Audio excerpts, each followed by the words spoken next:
Hello everyone and welcome back to my channel. Today I've got a new video for you all. Got a very exciting video for you all. I am going to be doing dark stories behind abandoned places.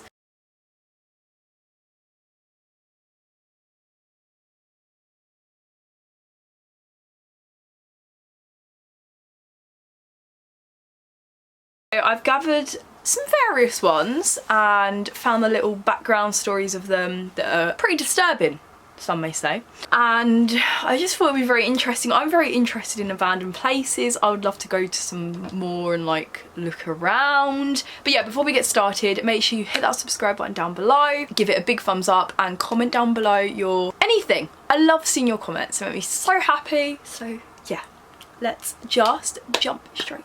The first one we have is the Lucy Murder House. This once beautiful Greek revival mansion in Uniontown, Alabama looks like it's being swallowed up by the earth, and its tragic past certainly lives up to its haunting aesthetic. In January of 1994, the remains of 13-year-old Alan Lucy were found buried beneath the front porch of the Hardy Coleman house, or as it's better known online as the Lucy Murder House. Alan, who lived in his home with his adoptive parents, Philip and Margaret Lucy, disappeared without a trace in May of 1985. In the months that followed, Jason Lucy, Philip and Margaret's biological son, told classmates that his father killed Alan and buried him in the backyard. For years, no one believed Jason's story, even though rumours about the Lucy family swirled around the town long before Alan disappeared. Decades after Alan Lucy's murder was brought to justice, the house has still not recovered, largely due to environmental injustices that may have driven many residents out of Uniontown and left those who remain fighting for justice of their own. Very creepy. The fact the body was found 9 years later. Next up, we have the Los Feliz Murder House. Los Feliz is one of LA's most coolest, livable neighbourhoods, but it also has a very dark past, with some of history's most gruesome and Hollywood-adjacent murders. There's the Soden House, a Lloyd Wright-designed Mayan revival home rumoured to be the murder scene of the Black Dahlia. There's also the home of the Manson murders, and then there's this one. This house was the seemingly happy home of Dr. Harold Pearson and his family until the horrific night of December 6th, 1959, when he murdered his wife in her sleep with a ball-peen hammer and attempted to murder his 3 children before drinking acid to kill himself. Fortunately, his eldest daughter let out a scream when he struck her in the head, which woke up the younger children. The younger children then walked into the hallway to find out what was going on. During the commotion, they were all thankfully able to flee. Before the murder-suicide, he was a successful doctor who invented a new type of syringe after investing most of the money into research and production, but he got screwed out of his rights, leading investigators to think he did this to escape financial problems, but I'm not sure why would you take your wife with you and try and do your kids as well. Other creepy details include a passage of Dante's Divine Comedy left open on his bedside table. 2 years later, this home was sold to the Enriquez family, who used it as a storage unit, and their son continued to do so until he sold it to a couple in 2016 who had plans to fix it up. But clearly the house must have scared them, because just within a few years, it's back on the market again. Next, we have the John List House. In November of 1971, John List killed his entire immediate family in their New Jersey home, including his wife, his mother, and 2 children. He then proceeded to go and watch his 15-year-old son play a soccer game, only to shoot and kill him when they got home. Then he lined up all of the bodies, except his mother's, in the ballroom, which had a signed Tiffany's stained glass skylight worth at least $100,000 at the time. He tuned the radio to a religious station, turned on all the lights, cut out his face from a family photo, and fled. Like, I don't really think cutting your face out of a family photo is really gonna help, is it? Like, that is crazy. The bodies and crime scene weren't discovered until a month later when schoolmates, neighbours and teachers started wondering where the family was. Meanwhile, John List had settled in Denver under a false name, working as a controller at a factory and running a carpool service at his Lutheran church. Lutheran? He met a woman there in 1985 and married her, and wasn't caught or arrested until 1989. He never took full accountability. A new house was then built on the property a few short years later, after the original massacre of his family, in 1974, after a suspected arson destroyed the original. But it literally looks identical to the original home, and yeah, it's crazy that it took 18 years for him to get caught. Am I right? 18. Oh my god. Next we have St Gerard's Hospital in Warwickshire in the UK. I think this is our only UK one, to be honest. So,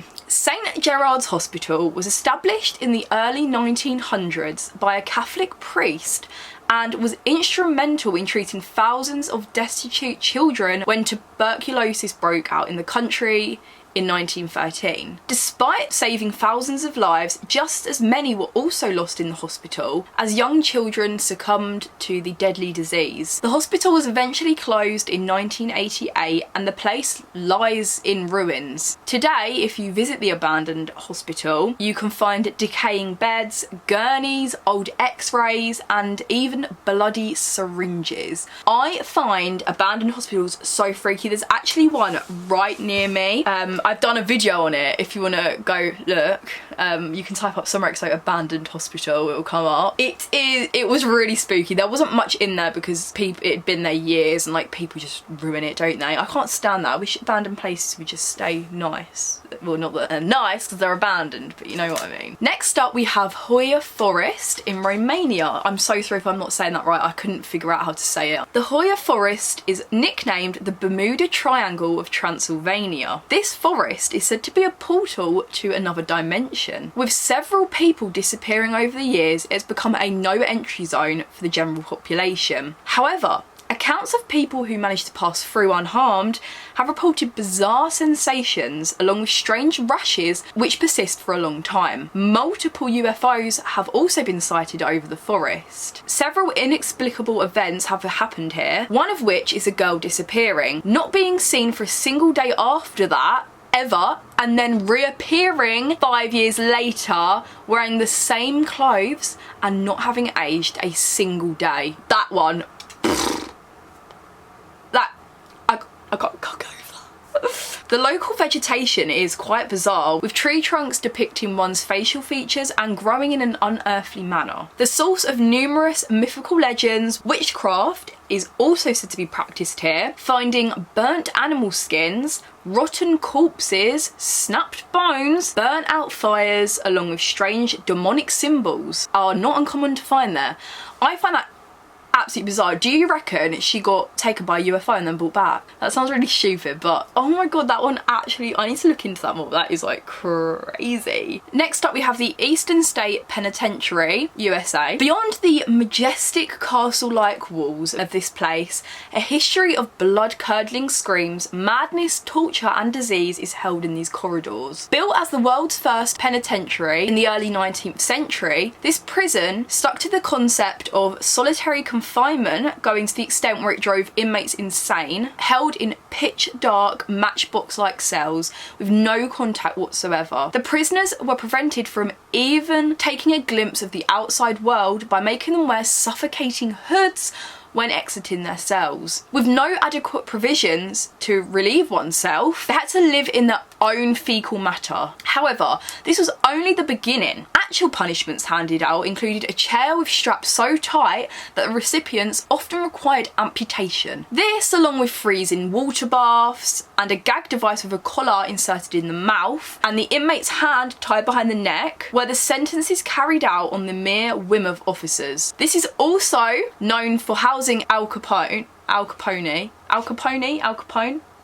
and eventually it was decommissioned in the early 20th century and was revamped to make a museum out of it. Next up we have Holy Land Amusement Park, USA, or Holyland, I'm not sure. This is called one of the creepiest sites in the world, and it never fails to garner attention. Built by a wealthy businessman with inspiration taken from the Bible, okay, it's definitely called Holy then.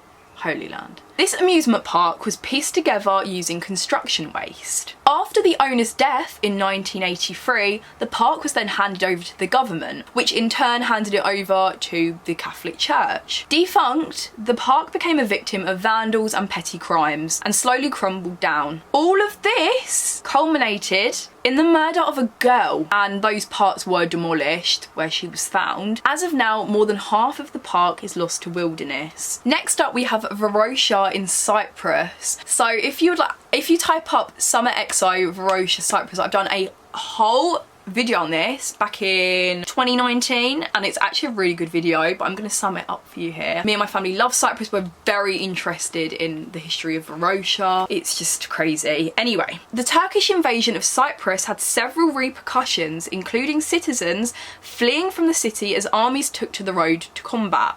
Abandoned overnight, Turkey seized control over the city and extended its border up to it. Fences were built around the zone, barring any human habitation, transforming the once bustling and thriving tourist destination into a ghost town. This happened in the 70s, I'm pretty sure. Yes, 1974, and it's crazy. It is still abandoned. It has never ever, like, you can't live there. You can visit it, we've done it, I've done it many a times, but if you can go to Cyprus and do the tour, it's amazing because they let you actually walk around as well now, which is incredible.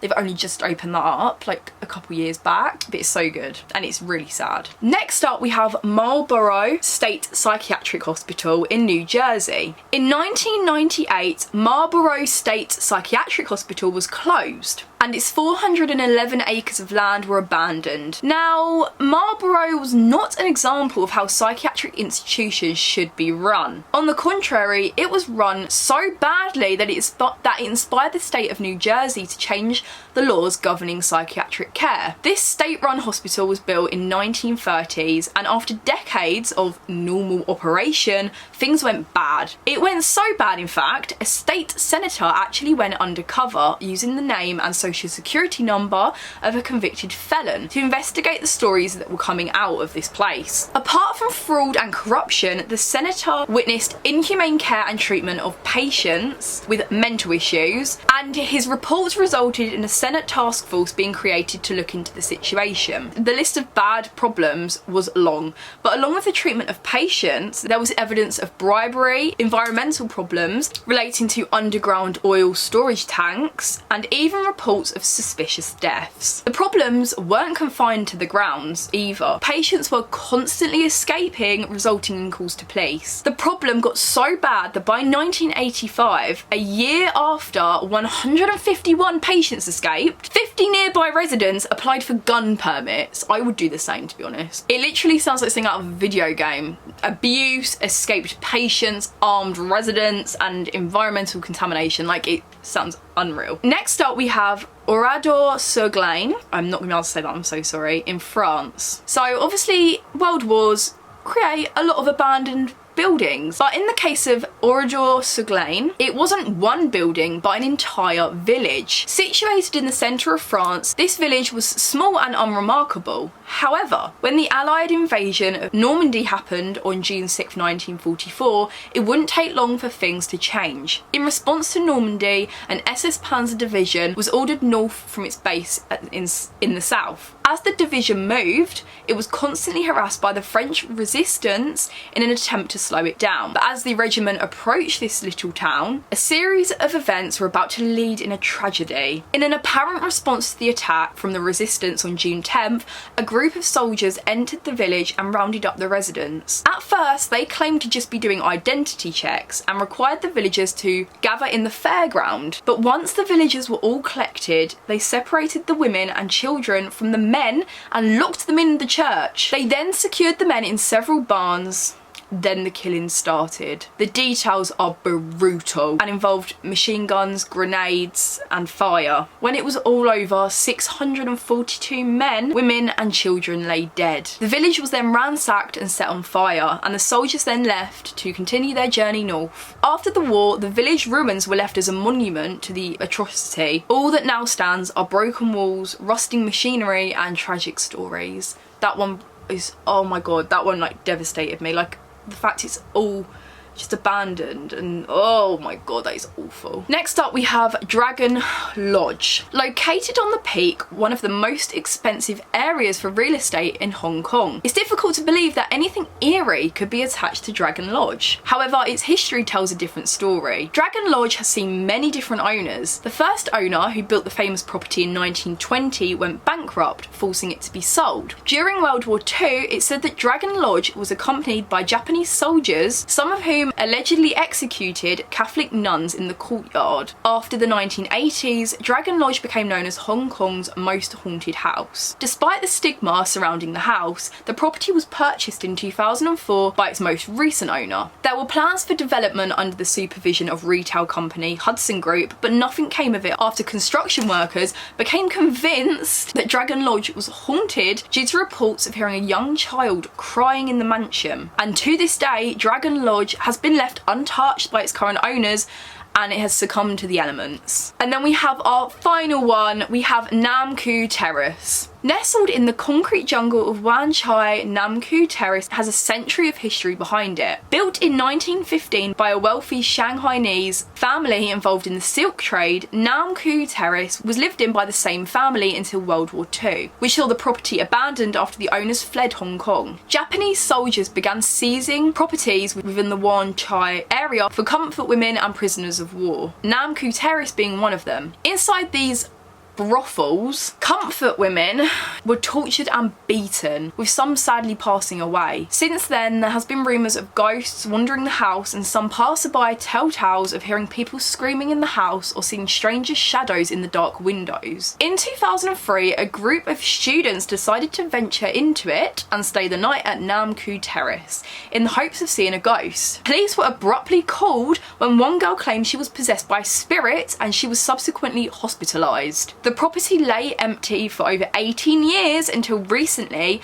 when the current owners, Hopewell Holding, announced plans to restore the building and convert it into a wedding registry. Oh my god, imagine getting married there. I could not. Right, that is the end of today's video. I really hope you enjoyed. If you want more videos like this, then please let me know. I love doing ones like this. I love researching, finding out new things. But yeah, comment down below anything you want to see, and let's discuss everything in the comments. I will be replying to all comments, of course. Yeah, subscribe, like, and I'll see you all very soon for a new video.